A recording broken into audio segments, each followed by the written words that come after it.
Hello! Bom dia, bom dia. Bom dia, pueblo de Dios.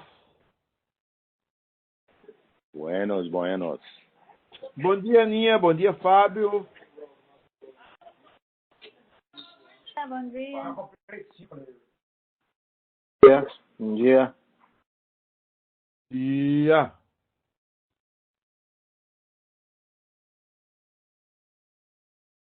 Eita, amor. Bom dia, Nilma. Marta.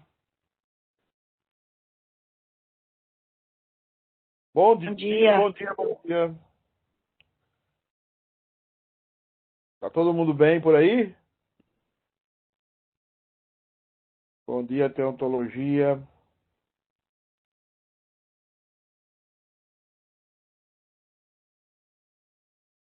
Bom dia, pastor. Bom dia a todos. Boa live sexta-feira, hein, pastor? Rapaz, o pastor Egimar é um cara muito bom. É um pecador redimido, como diz Marta Lima. Achei um cara que confunde mais o português que o espanhol com o senhor. Mas não tem jeito. A gente esquece completamente as palavras, os advérbios, o gênero, que em espanhol o gênero é muito diferente do português. Por exemplo, nós chamamos ponte, no português ele é feminino, no espanhol é el puente. Viagem no português é feminino também, no espanhol é el viaje. Então tem umas mudanças de... Bom dia. Ô, madame, bom dia! Tá How are longe de you? ser madame. Como é que está você e as dores? Então, eu tive consulta essa semana, tô fazendo os exames aí e vamos ver. O médico acha que é normal, né? Mas vamos ver. É porque você passou dos 40 e não sentiu nenhuma dor, é porque você morreu, né? Não fala nada não, pastor. Eu tô viva ainda. O Everson até falou essa semana, não sei o que ele falou, você vai pro céu. Eu falei assim, amém, recebo. Bom dia, irmãos. Bom dia, irmãos. Bom dia, irmão. Everton, bom dia. O 15 tá de camisa rosa? Bom dia, tio. Bom dia, meu amor. Bom dia.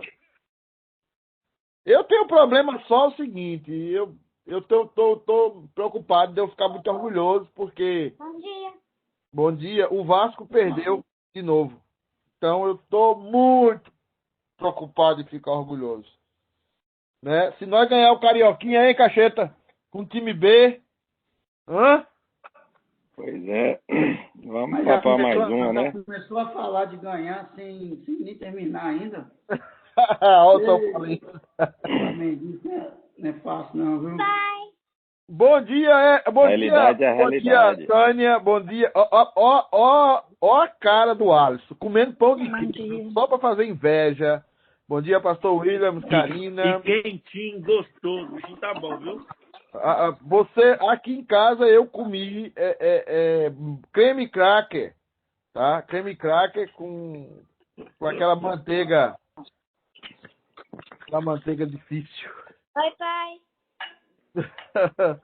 Ué, Laís, você tá falando com seu pai? Seu pai tá em New Hampshire? Oi, Pai, pacotinho. hoje é o que? Dia das crianças? Ó, tá todo mundo aí, ó. A Duda, o Hernando com a Júlia. Bom dia, pastor. Bom dia, pessoal. Bom dia. Olha, eu vou dizer uma coisa pra vocês. Todos vocês, eu já ouvi gente falar coisa ruim de todos vocês, inclusive falar coisa ruim de mim. Agora, eu nunca vi ninguém falar nada do Hernando. Rapaz, temos que arrumar um defeito pro Hernando, você não acha, não? Hã? Nós temos que arrumar um defeito, ué. Maior dos pecadores. É o Hernando e a Tânia. Eu não sei se é medo. Ó, ô pastor, se você vai mexer com a Tânia, você vai sozinho, viu? Pai, o Hernando e a Tânia, ninguém fala nada. Os outros tudo, nós estamos no mesmo pano do ar, como diz. Ah, o Hernando tem um defeito, ele é cruzeirense. Aí não é defeito, é sofrimento. Só o Gente, pior vamos lá então, já tá todo mundo aí, eu tô só enchendo linguiça para o pessoal chegar. Antes que alguém comece a me humilhar, né?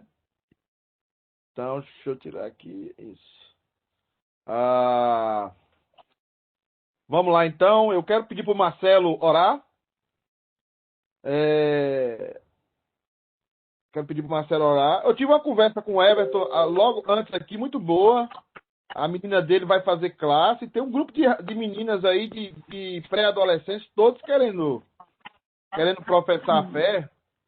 Isso é uma coisa que, se eu fosse pai, Felipe falou para mim assim, pai, o senhor tem orgulho se eu entrar numa Ivy League, nem sei o que é Ivy League, sei lá.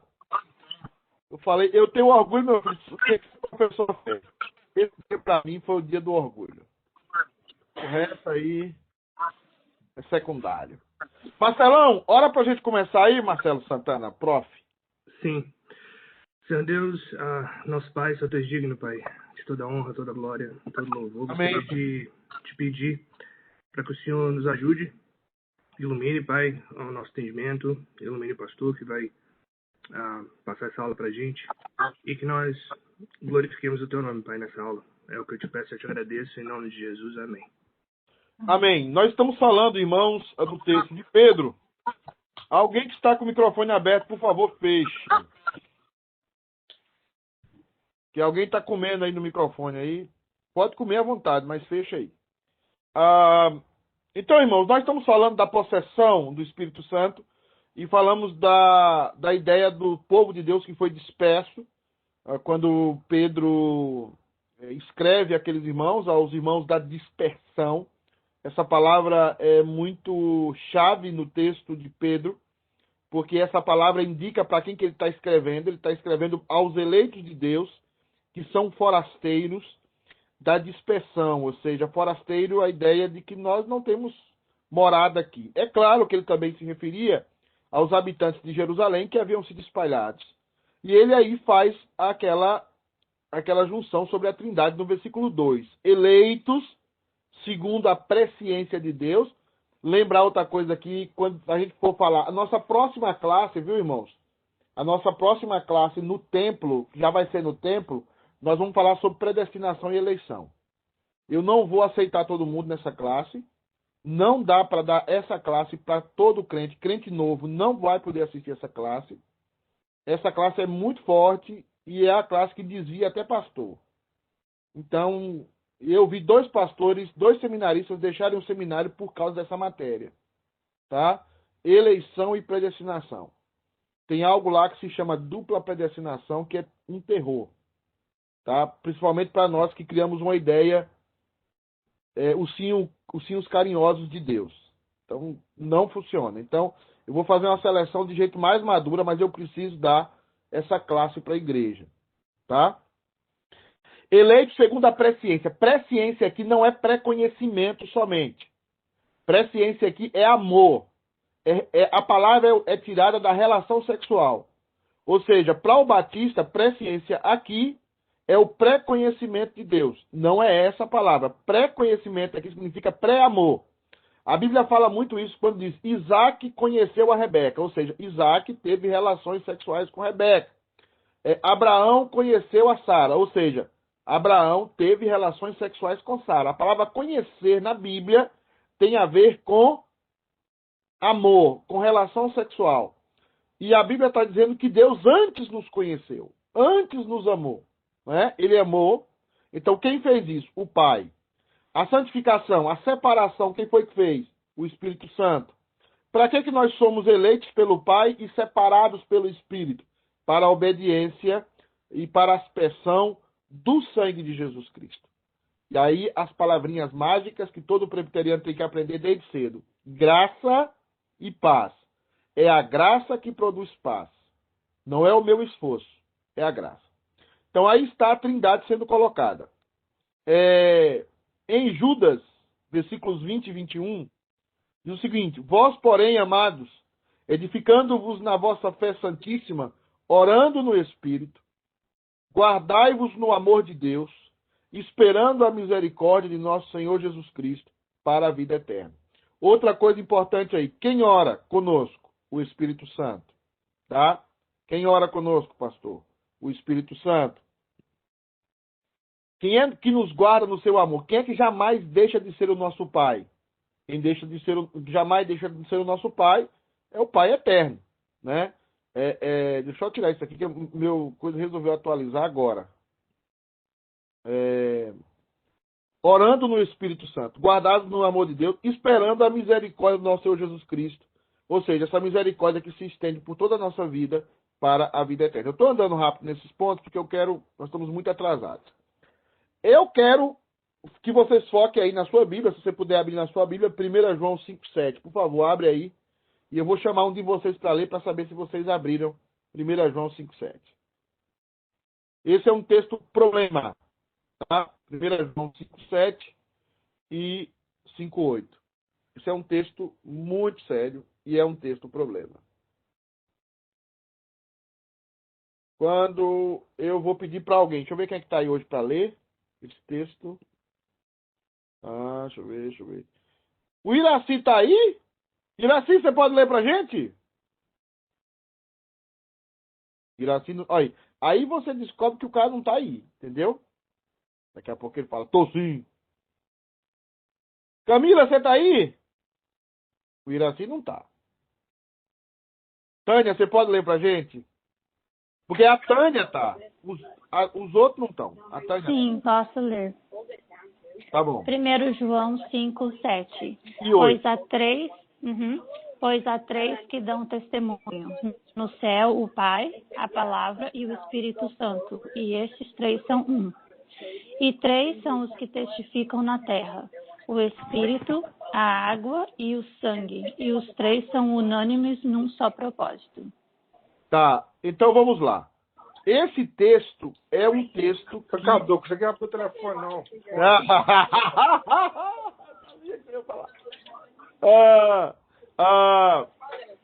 Nossa, minha versão é muito diferente. Há três que dão testemunho no céu. Lê aí, Rodrigo, a sua versão. A minha versão fala... Há três que dão testemunho: o Espírito, a água e o sangue. E os três são unânimes. Nós aceitamos o testemunho dos homens, mas o testemunho de Deus tem maior valor, pois é o testemunho de Deus que ele dá acerca de seu filho. Certo. Então nós estamos aqui com um texto que está entre colchetes. Já na versão do Rodrigo, não aparece texto. Tá? Então, prestem atenção. Sim, Então, vejam bem. O texto começa assim. Pois há três que dão testemunho. Aí abre-se um colchete, tá vendo? Abre-se um colchete. Aí o texto continua. No céu, 2 pontos. O Pai, a Palavra e o Espírito Santo. E esses três são um. E aí o texto continua, versículo 8. Este e três são os que testificam na terra. Aí o colchete fecha. Então, como é que está o texto nos melhores originais? Pois há três que dão testemunho: o Espírito, a água e o sangue. E os três são unânimos num só propósito. Esse que está em vermelho não consta nos melhores originais. Primeiro argumento aí. Tá? Eu preciso passar esse texto para vocês. Eu sei que a maioria nem vai ligar para isso aqui, mas eu tenho que passar, porque nós temos que passar para Samaria. Ele não é encontrado em quaisquer dos códices gregos, exceto em uns poucos do século XVI. Veja bem, o que é um códice ou um códice? Um códice é um pedaço da Bíblia na língua original. Os códices eram cópias dos originais ou o próprio original. Os códices gregos, né? Os códices gregos, eles são os mais confiáveis. E aqui estão dizendo que ele não aparece em nenhum desses códices do começo. E só vai aparecer em alguns poucos do século XVI. É um ponto. Tá? Segundo ponto. Também não aparece em quaisquer dos códices latinos. Então, nós temos a raiz grega das cópias. Toda vez que você ouvir a palavra códices, você lembra de cópias. Nós temos a cópia dos textos originais gregos e a cópia dos textos originais latinos, anteriores ao século XIII. E está ausente em quase todas as versões. Então, nós temos aqui os dois principais códices da Bíblia, que são os códices gregos, as cópias gregas e as cópias latinas. Nas duas cópias, não aparece esse texto.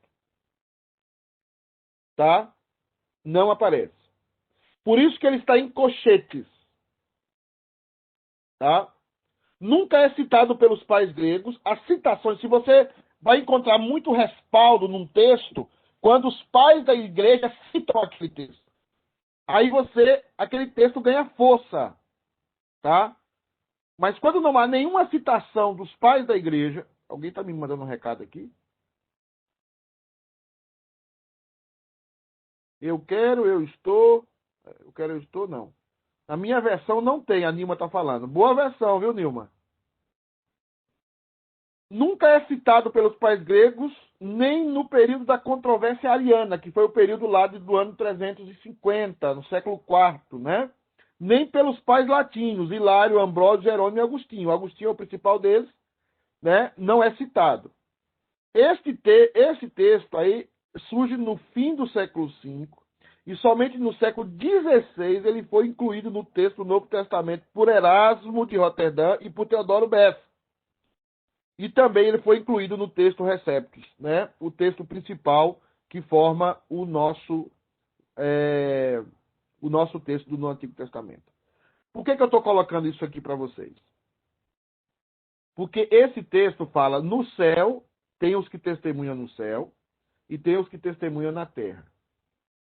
Pois há 3 que dão testemunho. O texto não nos leva a entender que existe um testemunho no céu e existe um testemunho na terra. Essa é uma ideia dualista que talvez o texto quer nos levar a isso. E nós não podemos ser dualistas. Um testemunho no céu, um testemunho na terra. Não. O testemunho do céu e o testemunho da terra é a mesma coisa. Por isso que o texto mais original diz, pois existem 3 que dão testemunho. O Espírito, que é o que Deus deixou, a água, que é o batismo, e o sangue, que é a remissão. Então, e os 3 são unânimes num só propósito, que é a salvação do perdido. Então, eu quero deixar isso claro para vocês, porque às vezes você vai encontrar textos, e nós vamos trabalhar em textos, que podem respaldar esse texto como algo confiável. Só que esse texto, 1 João 5, 7, a partir do ponto B, e 1 João 5, 8, a partir do ponto A, eles são discutíveis entre si. Tá? Então, não há testemunho no céu, não há testemunho na terra. Há somente testemunho. E o testemunho é o do Espírito, da água e do sangue. São esses 3 que são unânimes no propósito para qual Jesus Cristo veio para nos salvar. Ok? Alguma pergunta sobre isso, queridos? Se não, eu vou seguir em frente. A nova versão internacional, pastor, também não tem, não. Já eliminou ele, né? Exato. Isso, não tem. Tá? Então é bom a gente trabalhar essas questões desses textos. Mas vamos seguir. Textos específicos sobre a Trindade. Deus é Espírito, e é necessário que os seus adoradores o adorem em espírito e em verdade. Ô Kisney, o que é que significa que Deus é Espírito? Leão de Judá, Leão de Judá. Vai, Kisney, o que é que significa que Deus é Espírito? Pastor, eu não sei especificar a palavra correta sobre isso, não. É que ele não é física. Não sei. Eu não sei explicar. Marcelo, o que significa que Deus é Espírito? Significa que ele não tem sexo específico e não tem corpo. A ideia do sexo é legal, graças a Deus, porque daqui a pouco tem Deus homem, Deus mulher, né, que tá aí. Uhum. Isso aí é legal. Mas Deus é espírito. Olha o contexto da passagem. Cacheta, qual é o contexto da passagem aqui? Porque Deus Pai não tem um corpo. Opa! O Alisson está falando alguma coisa aí? Vamos. Qual é esse contexto aí dessa passagem? Pastor Williams, busca o contexto aí para você me ajudar. Adoração. Adoração. Boa, Cacheta, é isso mesmo. Mas vamos especificar mais. Qual é o contexto da passagem? O Alisson, você está comendo pão de queijo ainda? Vamos, gente, pra vocês acordarem. Qual? Jesus está conversando nessa passagem com quem? Com quem, pastor William? E o que a mulher samaritana tinha na cabeça dela? Que a adoração estava em Samaria, né, por causa daquela briga política que existia com Sim. Jerusalém, né? Perfeito. Aí para ela... E ela estava quase que idolatrando o poço. Lembra? Isso. Que ela faz uma pergunta para Jesus: és tu maior do que o nosso pai Jacó que deu o poço? E Jesus fala sobre onde os samaritanos adoram. Onde é que os samaritanos adoram? O que é que tá aí mais? Só aparece para mim que aparece o... Camila eu não vou perguntar porque deve estar dormindo, né? Jerusalém, monte, Samaria, No templo. no templo. Onde é que os samaritanos adoravam? Adoravam no Monte Gerizim. E onde é que o judeu adorava, Everton? No templo. Obrigado, Celinha. No templo. O que é que isso remonta? Essas duas imagens, adorar no Monte Gerizim e adorar no templo, remonta para quê? O Alisson falou algo parecido lá atrás. Remonta para quê? Pastor, eu acredito que é porque Deus não é uma pessoa física, não é um... Você tá comendo. Você tá comendo. Que Lógico que eu tô, por isso que eu tô sem o vídeo. Deus não é uma pessoa... Física, não tem corpo, não... Então, a ideia de Deus ser espírito é a ideia de quê? De que Deus não tem uma aparência fixa física. E ele pode estar em qualquer lugar. A produção está falando aqui também. Não é só estar. Deus está em todo lugar. É diferente de Deus estar em todo lugar. E Deus difere de todas as suas criaturas, né? Por isso também. O que, Wilson? Deus difere, né? De todas as suas criaturas por ser espírito. Não, Satanás também é espírito. Os anjos são espíritos. Sim. Nesse aspecto, não. Mas eu entendo o que você quer falar e aí, na sua intenção, você está correto. Deus é espírito. A ideia de Deus ser espírito é que Deus não tem corpo fixo de matéria. A ideia de Deus ser espírito é que Deus tem a capacidade de prescrutar a imaterialidade humana, que são os meus pensamentos e as minhas intenções. Por isso que a frase diz, a frase é demais. A frase diz, Deus é espírito e é necessário que os seus adoradores o adorem em quê? Não na aparência do físico. Em primeiro lugar. Também na aparência do físico, obviamente. Mas não na aparência do físico em primeiro lugar. Mas o adorem em espírito. E aí, consequentemente, quando você adora lá no mais profundo do seu ser, você o adora em verdade. Que algumas traduções falam da palavra. O adorem com toda a convicção, mas adora com essa convicção presa. É a ideia da cerquinha que eu falo para vocês direto. Prendido à verdade. Então, a ideia de Deus ser espírito é a ideia da invisibilidade de Deus. É a ideia de que Deus é invisível. É a ideia de que Deus não possui variação. Que Deus não está sujeito às limitações do físico. Que Deus não está sujeito às limitações da aparência. Deus é um ser que prescruta o mais profundo de tudo. Deus tem capacidade de penetrar, de arguir, de prescrutar o mais profundo de qualquer criatura e de qualquer estrutura física, porque ele é o Espírito. Ele é o Espírito, ele é aqueles 7 espíritos que estão diante do seu próprio trono. Ele é a perfeição da prescrição, prescrição, a palavra prescrição, é isso. Aí é o espanhol. Ele é a perfeição daquilo que ele pode prescrutar. Deus é como um telescópio que pode ir o mais profundo, o mais fundo de todos nós. Iraci está dizendo o seguinte: Deus é espírito e não tem corpo. Como fomos feitos à semelhança dele? Não seria um corpo espiritual com aparência? Não, Iracizão. Boa pergunta, Iraci. Quando você acorda, Iraci, você fica extraordinário. Tá? Só falta você virar flamenguista, porque o Cruzeiro diz que vão vender o Catar. É o seguinte: não é espírito, Deus é espírito. Então, quando nós somos criados à imagem e semelhança de Deus, nós somos criados à imagem e semelhança de Deus no que diz respeito à nossa capacidade de pensar. É aquilo que os teólogos chamam a capacidade de arrazoar, a capacidade de interagir com a criação de uma forma pensante, de uma forma que produz. O homem produz, o homem constrói, o homem argumenta, o homem é criativo. Isso é a imagem de Deus no homem. O homem se relaciona com o homem com pensamentos, com questionamentos. O homem é um ser que arrazoa, que pensa. Essa é a imagem de Deus em nós. É chamado por Agostinho da centelha divina.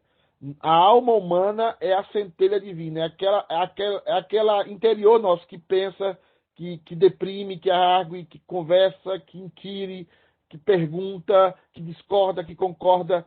Isso é a centelha divina, essa é a imagem. Não tem nada a ver com a matéria, porque a imagem do homem física não é a imagem de Deus. Né? A imagem de Deus é a imagem imaterial. Eu tô muito filosófico hoje, eu preciso sair dessa viés filosófico. Sou Pedro. Oi. Karina. Quem? Karina. Ô, Karina, sim, porque o tamanho baixo do microfone, mas pode falar. Se refere também aos montes, seria certo pensar também que é como se Deus não se limitasse à construção humana, aquele templo que a gente coloca Deus ali dentro e só ali a gente deve adorar? Sim, sim. Quando refere aos samaritanos e aos judeus, sempre está falando de que se constrói um templo. Perfeito. O texto, na hora da conversa com a mulher samaritana, seria nesse sentido, que ele não está limitado àquela construção humana. Perfeito. Não pode colocar Deus no redor, estudar, olhar para ele e achar que a gente tem poder sobre isso. Isso. Caio Fábio tem uma frase que eu gosto, aí eu concordo com ele. Deixa eu só buscar uma água aqui para mim. Caio Fábio tem uma coisa, aí eu concordo com Caio Fábio, é que a gente pega a nossa caixinha religiosa, a nossa caixinha denominacional e bota Deus dentro. Né? Por isso que a gente precisa ter muito cuidado com o louvor, não sermos tão restritos no louvor, mas também não sermos tão abertos, sermos equilibrados. Mas às vezes a gente está vendo o irmão ali adorando, o irmão se entregando na adoração, e a gente tem a mania de julgar o irmão e falar que aquilo é teatro. E às vezes não é teatro. Né? Porque a gente não consegue sair da caixinha. Mas também tem o outro lado da caixinha também, tem a caixona, né? Que a pessoa para todo louvor tem que extravasar, tem que não sei o quê, porque ele pensa que a adoração é só isso. Então é outro problema. O que você está falando aí é perfeito. A ideia, mais ou menos, aqui é o seguinte: a gente olha assim, Deus Pai sentado no trono, poderosão, igual Odin, o pai do Thor, e a gente pensa Jesus Cristo ali sofrendo ali, né? E a gente pensa no Espírito Santo como uma poeirinha, como uma fumaça. O que a Bíblia está falando é que os três são espíritos. A divindade é imaterial.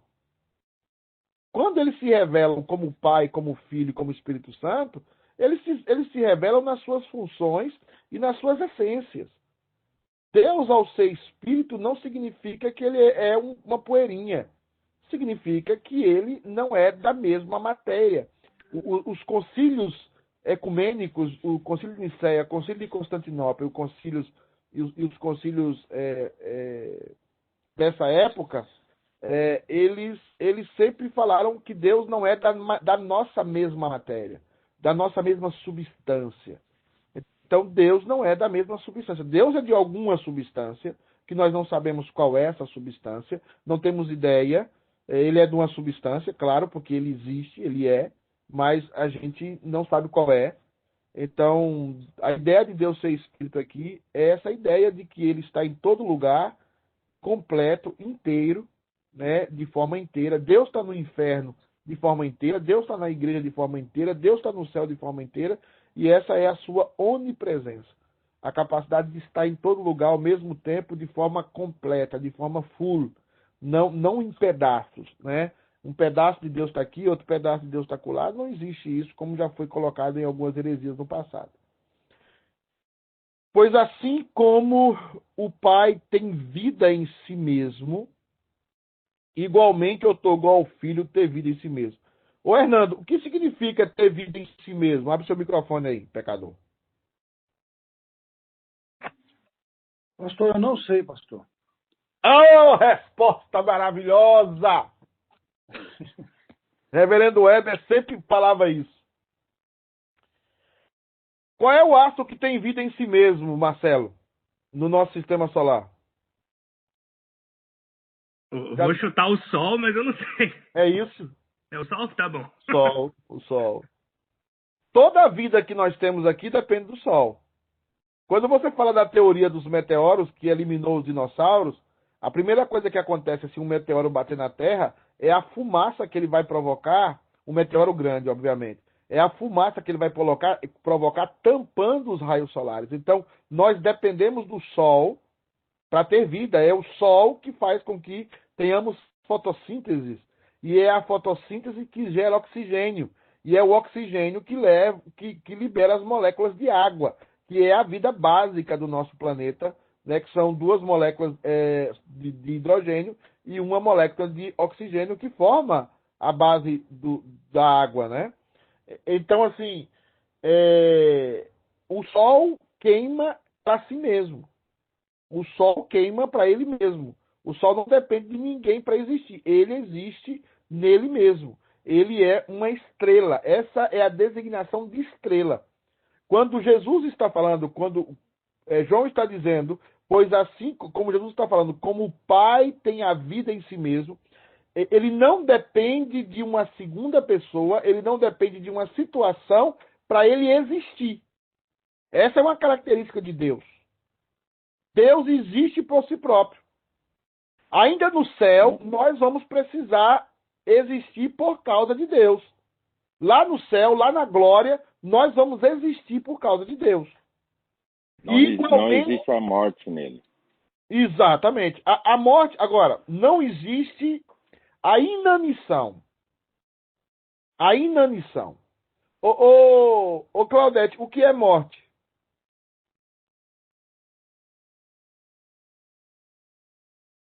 Tá apagado. O microfone. Libera. Então, o que é morte? É a passagem dessa vida? Não sei. A passagem dessa vida para outra vida? Não. Céu ou para o inferno? Então sabe não por sei. Porque Elias morreu? Não. Ele passou para outra vida? Não. Passou. Ele foi direto para o céu. Ah, tá. Então vamos aprender. Separação total de Deus. Fábio, você pegou a ideia. Morte é separação. Morte é a separação da alma do corpo. Morte é separar. Tá? Você separa a alma do corpo. A primeira morte qual é? Separação da alma do corpo. Qual é a segunda morte? Qual é a segunda morte, Kisden?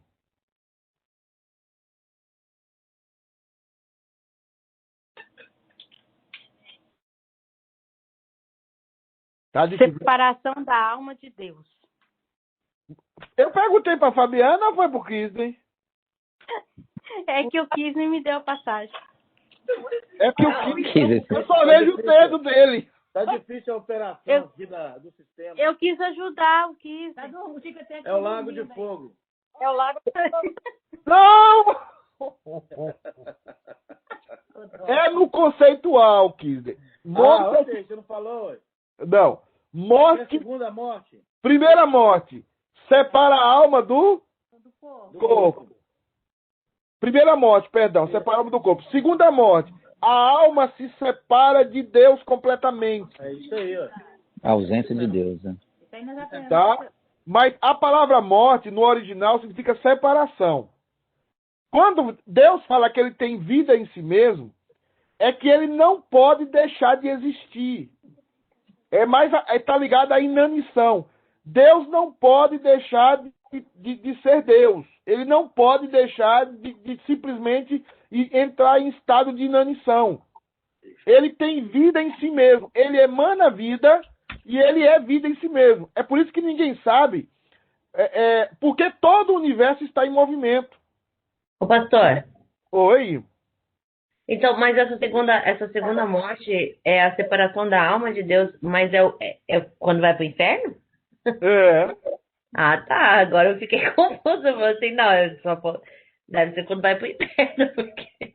Ô, Camila, qual é o principal juízo de Deus sobre a humanidade? Não está na presença dele, não está debaixo. Todos pecaram e destituídos estão da presença de Deus. A nossa exposição ao Sol, na distância correta, faz com que o nosso planeta tenha vida. No ângulo correto. A Terra possui um ângulo de 45 graus em relação à luminosidade do Sol, aonde se produzem as estações do ano. Então, enquanto nós estamos aqui lascados de frio, minha mãe está lá abanando com os 3 ventiladores do quarto. Tá? A vida no planeta está relacionada com a relação que nós temos com o Sol. A nossa vida está relacionada com a relação que nós temos com Deus. Então, o que é que fez Adão? Adão separou. Quando Deus falou assim, o dia que você comer dessa fruta, você vai morrer. O que é que ele está dizendo?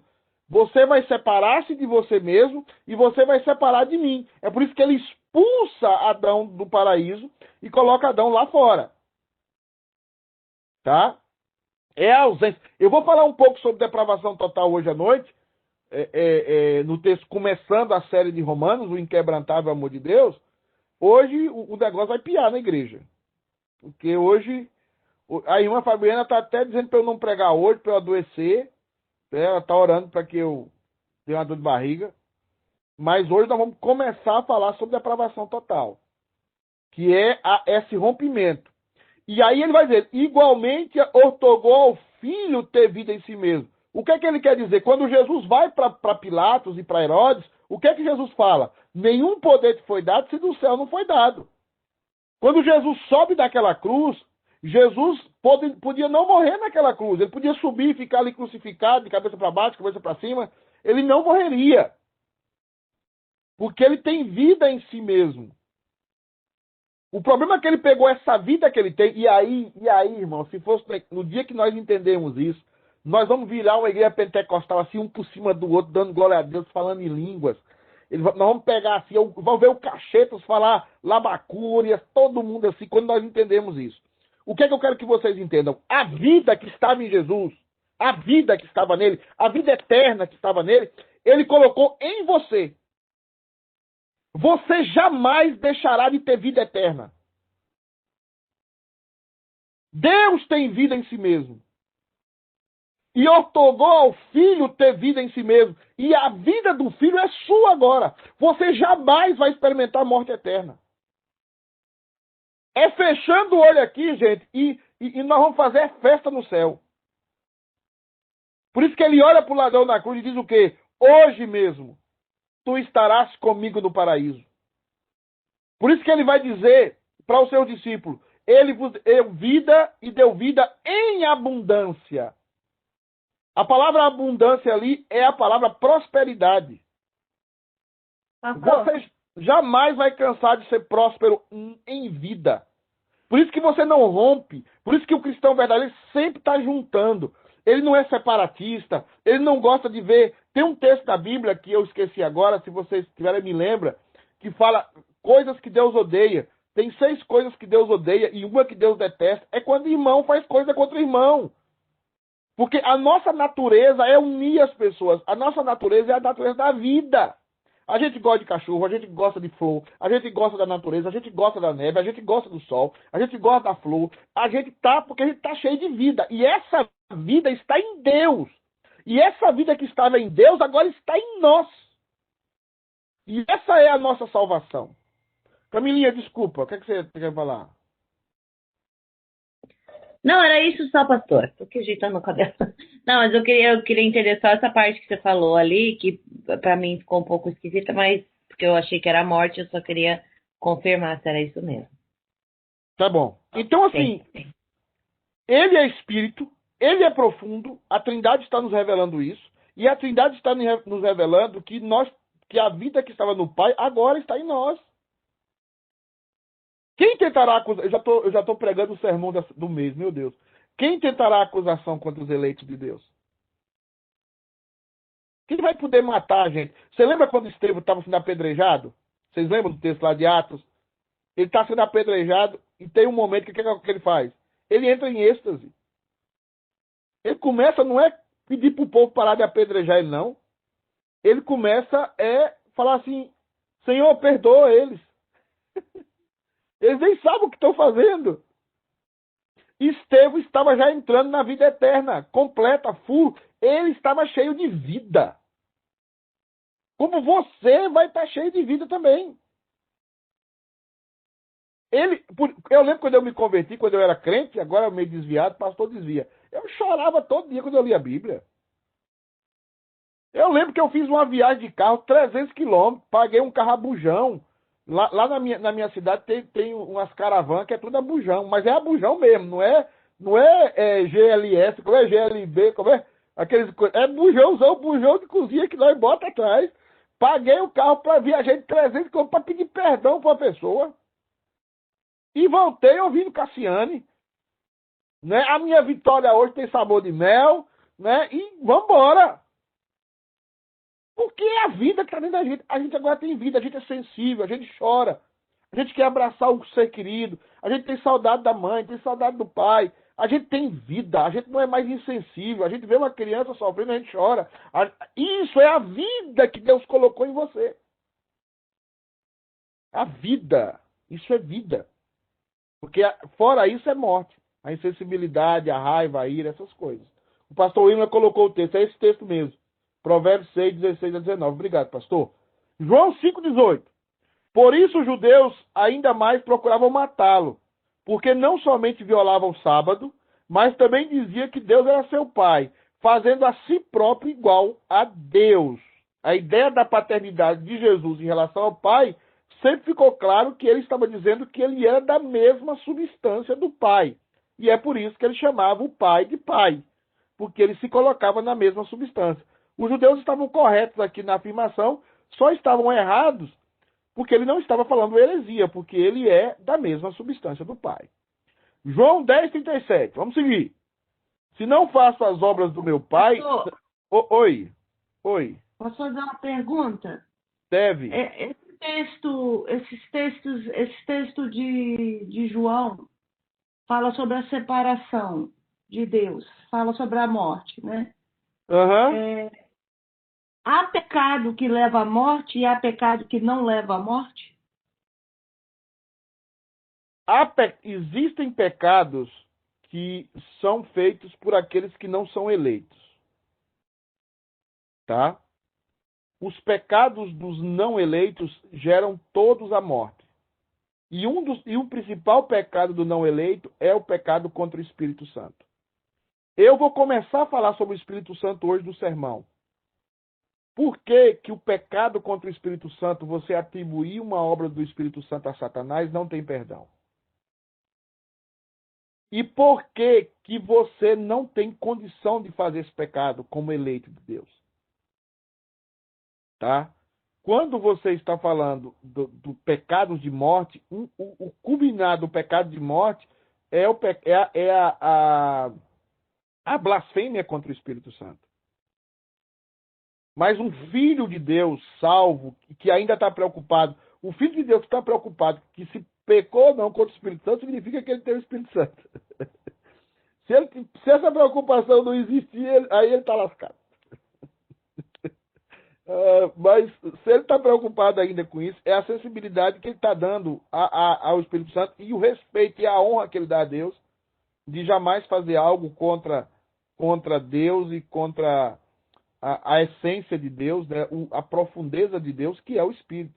A Bíblia deixa claro que a profundeza de Deus é o Espírito Santo. Então, há pecados de morte, sim. Todos os pecados que o não eleito faz são pecados de morte. E o pecado principal que o não eleito comete é o pecado da blasfêmia contra o Espírito Santo. E esse pecado ele vai cometer, e esse pecado não tem perdão, porque esse pecado não está dentro do bojo da remissão de pecados de Jesus Cristo. São pessoas que foram... Aí eu já estou entrando em dupla predestinação. São pessoas que foram designadas para a perdição. Elas existem para serem jogadas no inferno. Eu nem devia estar falando isso, porque eu sei que tem novo convertido aqui, tem crente novo talvez aqui, e falar isso dói muito. Porque uma das coisas que mais atormenta quem sobrevive a acidentes, eu já convivi com vários, eu lembro bem de um deles, de um amigo meu que estava no Uno, eu não sei se algum de vocês conhece esse Uno, o Uno 1.6R. O Uno 1.6R foi um Uno criado pela Fiat, e ele é um carro esportivo.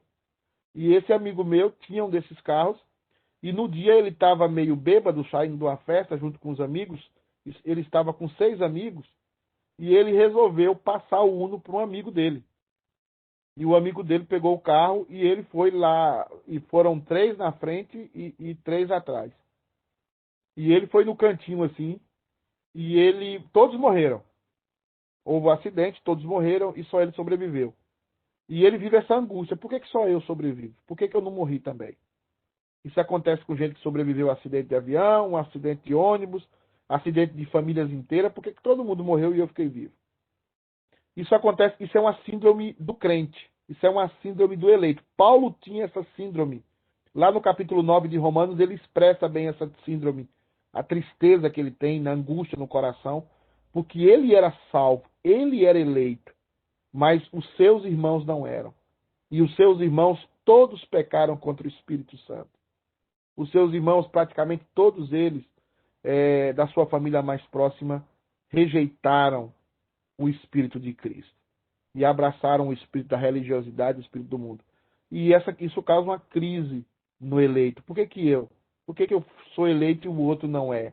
Por que eu sou de Deus e o meu pai não é, a minha mãe não é? Essa crise é muito conhecida, é muito comum dentro da igreja. Alguém está fazendo pergunta aqui.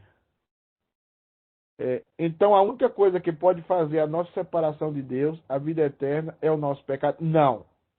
Pecado não pode separar você de Deus. Existe um texto no Antigo Testamento, quando Deus fala, os vossos pecados fazem separação entre vós, não que a minha mão está encolhida para que não possa salvar. Tem esse texto no Velho Testamento. Esse texto está se referindo exatamente a uma vida sem Cristo. Né? É igual quando você... Tem outra coisa que a gente coloca também, quando a gente coloca aquele salmo, quem subirá ao monte do Senhor? Quem estará no seu tabernáculo? O que é puro de coração. Não sei se vocês conhecem esse salmo. Esse salmo não tem a ver com a gente. Ninguém aqui é puro de coração. A única pessoa que tem acesso à presença de Deus, por méritos, é Jesus Cristo. E ele pegou essa vida que ele tem, essa vitória que ele fez, tanto a vitória humana como em Deus mesmo, que ele é Deus, e deu para nós essa vida. Claro que nós nunca chegaremos a ser deuses, graças a Deus por isso. Mas nós temos a vida dele. Essa vida jamais deixará de estar em nós. Né? Então, o pecado não nos separa hoje mais. Ele separou antes, mas agora não nos separa. Pois eu estou bem certo que nem a morte, nem a vida, nem anjos, nem principado, nem tal. Nós vamos falar sobre isso. Por que o amor de Deus agora é inseparável. Mas ele nos afasta dele, né, pastor? Não. O pecado nos afasta de Deus. Não. Não separar de ter a ruptura, mas... Não. Aí, gente, se eu entrar nesse assunto com vocês vão desviar tudo. E aí lá vai nós fazer culto evangelista na igreja. Não afasta de nós, não. O pecado não afasta, não. Deixa eu explicar isso para vocês. E eu sei que vocês estão me achando herege hoje pela manhã. E eu vou tentar explicar o mais coisa possível. A distância que você está de Deus, Camila. Cadê Camila? Camila, para de comer. Deixa eu ver você, senão eu não converso direito. Cadê você? Eu tô aqui, homem. Eu não estou vendo, não. Tô aqui. Deixa eu tirar aqui, coisa para explicar isso, porque vocês vão sair dizendo aí que eu sou herege. E tá aí você com a roupa amarela. Deixa eu explicar isso bem explicado. E isso é o coração do meu sermão desse mês. Já estou entregando para vocês. Camila, você foi predestinada antes da fundação do mundo para ser filha de Deus, povo de Deus. Tá? Antes de você nascer, você, na eternidade, Deus que não possui tempo nem espaço, que não vive sujeito ao tempo e não ao espaço, já disse assim, Camila é minha. Ela é difícil? É. Ela é uma pessoa muito inquieta? É. Mas que eu quero Camila. Acabou. E Deus, aquilo que nós chamamos, os teólogos discutem isso ainda, mas já está virando uma unanimidade, chamado Conselho Eterno. O Conselho Eterno estabeleceu quem era e quem não era. Quando a gente fala Conselho Eterno, é um conselho feito fora do tempo. Out time. É um conceito fora de toda... Nós vivemos dentro de uma escravidão. Chama tempo e espaço. Nós vivemos presos a isso. Eu estou aqui, não estou ali. Eu estarei lá, não estarei aqui. É o tempo e o espaço, nós estamos presos. Presta atenção, senão você vai se perder. Tá? Quando Deus salvou você, Camila, lá na cruz, Deus uniu você a Ele. Na eternidade. O que é que falta? Falta aplicar isso no tempo e no espaço. Aí nasceu Camila, acho que você deve ter nascido com 6 quilos, né? Camila nasceu, chorando, querendo mamar. Nasceu. Deus cuida de Camila até ela virar ao pé nos Estados Unidos. Usar os encantos do Alê, que na época era magro e forte e lutava jiu-jitsu. E coloca uma pessoa, tudo isso já estava escrito. Davi fala, todos os meus dias estavam escritos. O Senhor já tinha escrito, está escrito, isso aí está acontecendo com você, agora estava escrito. Aí você encontra a sua sogra começa a te discipular e você se converte. Quando você se converte, quem é que vai morar em você? O Espírito Santo fica saindo e entrando de você? Hoje o Espírito Santo está na Camilinha. O Espírito Santo foi passear. O Espírito Santo voltou. É assim? Então é o seguinte, uma vez unida a Cristo pelo Espírito, jamais você sai dessa posição. Então deixa eu falar uma coisa sobre aviação, que eu amo aviação. O piloto alcança o maior grau dele quando ele aprende a voar por instrumentos. Ele não está vendo a pista, ele não está vendo se o avião está de cabeça para baixo, de cabeça para cima, mas ele está olhando para os instrumentos. E ele sabe que pelos instrumentos ele está voando corretamente ou não. Às vezes no pecado, um crente está em pecado, um crente adulterou, um crente fez bobagem, roubou, fez qualquer coisa, mentiu. Ele não percebe a presença de Deus, ele não percebe a sua situação, mas Deus está ali. Deus está ali com ele. Ele não se desligou de Deus. Ele não se afastou de Deus. Deus está ali. O problema é que ele, naquela situação, ele se sente que ele está vendo ali, na visão dele, que não está Deus ali. Mas se ele olhar para os instrumentos, se ele olhar para a palavra, se ele olhar para o que a Bíblia diz, Deus está ali com ele. Então escuta, quando você volta para a igreja, entre aspas, você começa a pensar, eu estava lá no mundo, mas isso aqui foi Deus que me protegeu. É igual o 15 veio para cá tomando cachaça, fazendo um monte de coisa errada, né? Aí, babando nos bares. Aí ele olha para trás e fala, naquele tempo, antes de eu conhecer a Julimari, Deus cuidava do 15. Deus nunca tirou o amor dele do 15. Porque lá atrás o 15 aceitou ele como o único suficiente Salvador. E ele vai estar com Cristo, unido para sempre com Cristo. Não existe ruptura. O que existe é a sensação de nós termos desrespeitado o amor de Deus, agredido o amor de Deus. É uma situação nossa para Deus, não uma situação de Deus para nós. Deus continua próximo, junto, inquebrantável, colado conosco. Deus, é como você falar que a Kathleen fez uma coisa errada e ela se distanciou da presença da Julimar e do Kisner. É como a Júlia fazer uma coisa errada, é como a Hannah fazer uma coisa errada e o João deixar de amar a Hannah, deixar de estar próximo. Jamais isso vai acontecer. Ainda que ele seja mal, ainda que o Hernando seja mal, o João seja mal, for mal, mas não vamos. Deus não, jamais, não existe. Isso é coisa de Batista. Está amarrado todo Batista desse grupo. Sai, Batista, sai, Espírito de Batista. Não Pastor. tem. Deixa eu concluir. Aí, o que acontece quando você faz uma coisa errada e você é disciplinada? O que acontece com você? Você, pelo conselho, você deixa de tomar o quê? Você deixa de tomar a Santa Ceia. Por que você deixa de tomar a Santa Ceia? Porque essa é a sensação dos instrumentos. Porque você ama ter comunhão com seus irmãos e comunhão com Deus. Quando você não toma a Santa Ceia, significa o quê? Que você está sendo privada fisicamente daquela comunhão. E aquilo é o maior castigo para o crente. Por que o conselho não impõe penas físicas? Por que a pena do conselho é afastamento da comunhão? Porque quando você se afasta da comunhão física, você sente muita dor. Porque você está junto com o Pai. Mas essa união com o Pai, ela tem que refletir na união com seus irmãos. Qual é os 2 mandamentos da Bíblia? Amar a Deus, amar ao próximo e a Deus. Eu só consigo amar a Deus se eu amo o próximo. Eu só consigo amar o próximo a Deus. Se me tiram dessa comunhão física, a comunhão espiritual fica latente em mim. E porque eu tenho comunhão espiritual inquebrantável com o Pai, eu vou me arrependendo dos meus pecados. Eu vou pedindo perdão. Eu quero voltar. É por isso que o conselho pede provas do seu arrependimento. Quais são as provas do seu arrependimento? Não deixou de ir na igreja, não deixou de sentir a falta da Santa Ceia, não deixou de perdoar as pessoas que ela fez mal ou que lhe fizeram mal. E isso são reflexos de que você sempre esteve unido a Cristo. Então, jamais você se afasta de Deus. Jamais você se afasta da comunhão com Deus. É a impressão dessa situação que dá isso. Mas isso não é verdade e não é real. Desculpa a expressão larga, mas eu tinha que falar isso. Camilinha, pode agora contestar.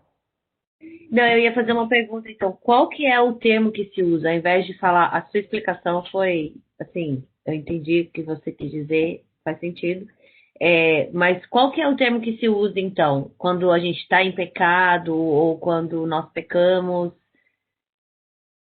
O termo básico que se usa, a gente usou lá, até usa o termo desviado, usa uma série de termos, né?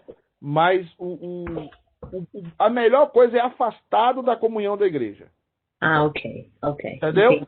Entendi. Eu estou tomando cuidado com as palavras, porque você pode se afastar da comunhão da igreja, que é um termo que hoje, mas, e aí eu vou colocar certo, algumas pessoas falam isso, mas elas não estão falando nesse sentido, eu sei, mas está correto. A pessoa fala assim, eu estou afastado da igreja, mas não estou afastado de Deus. Tecnicamente ela está correta.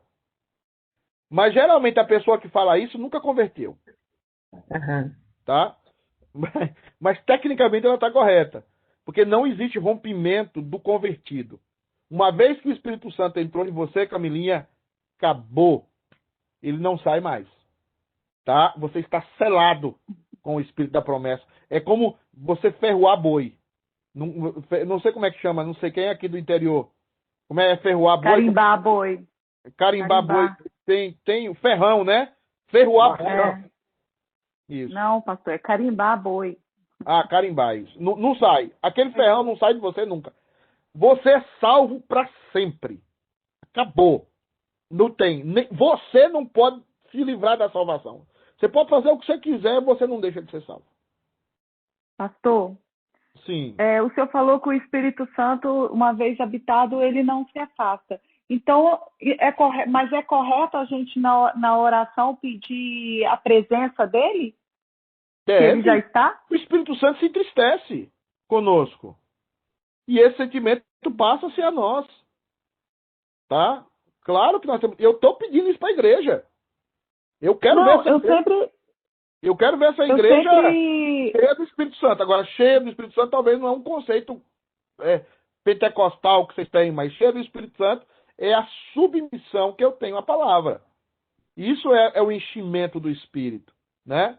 Quando a palavra está predominando na minha vida. Mas pode falar, Claudete, desculpa, a Fabiana fala que eu falo demais. Não, é isso, é porque eu tenho esse hábito de sempre na minha oração estar pedindo a presença do Espírito Santo. E até mesmo para ele me convencer. Agradável.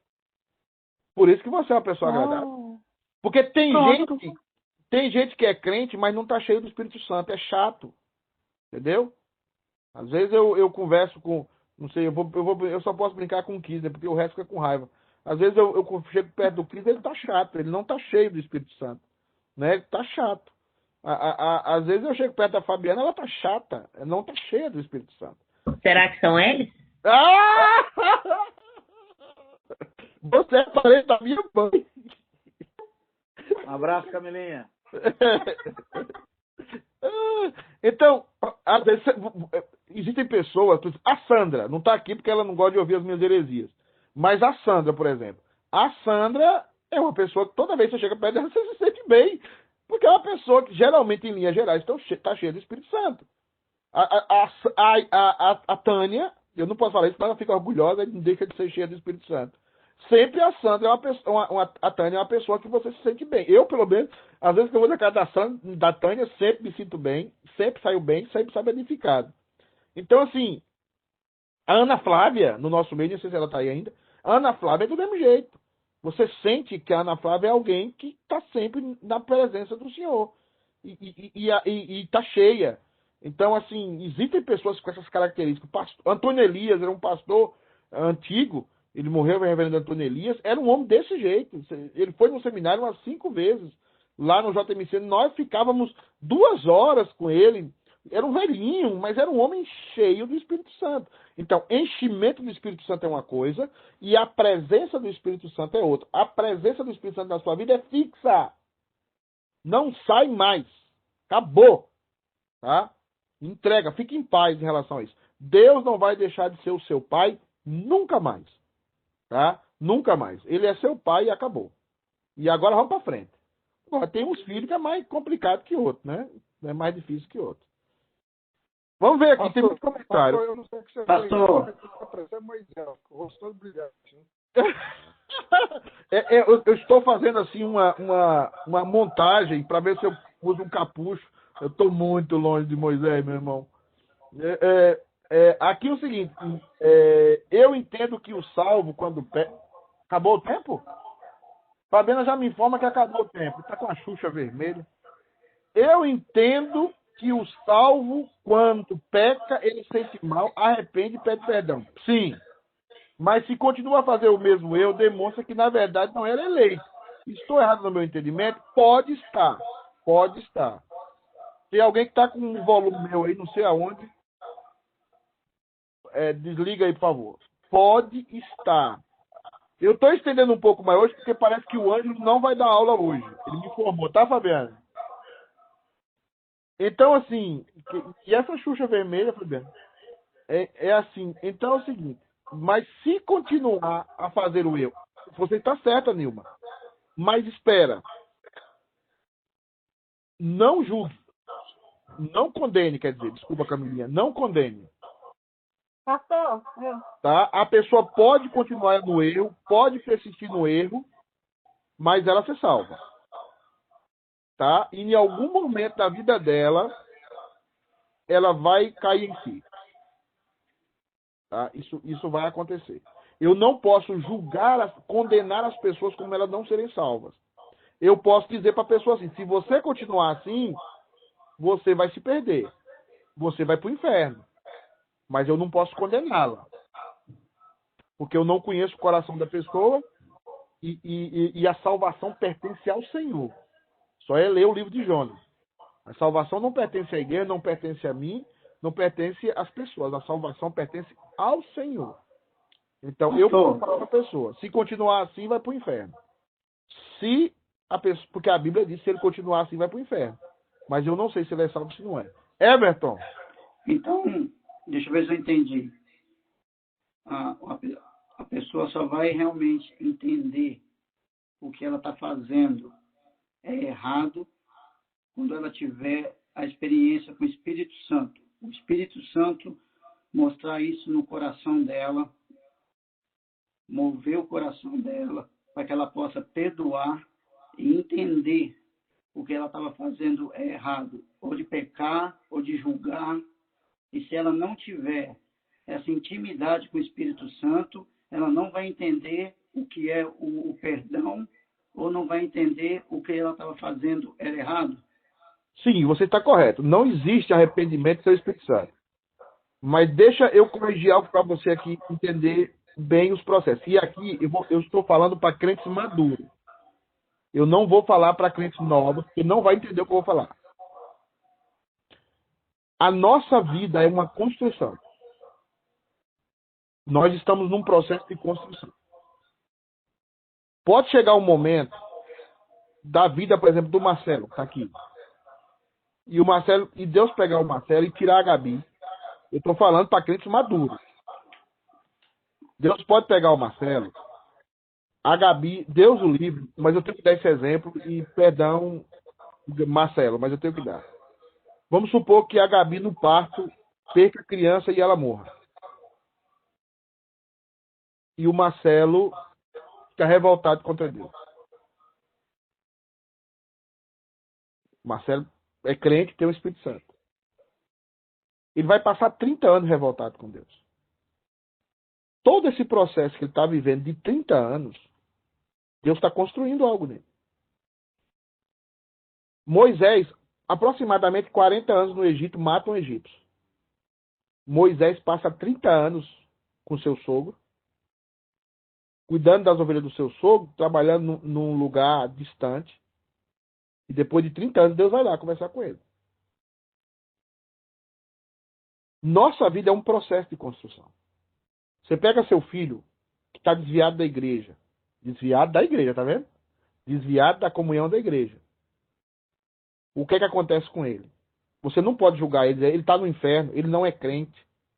Você pode dizer para ele, meu filho, se você continuar assim, você vai para o inferno.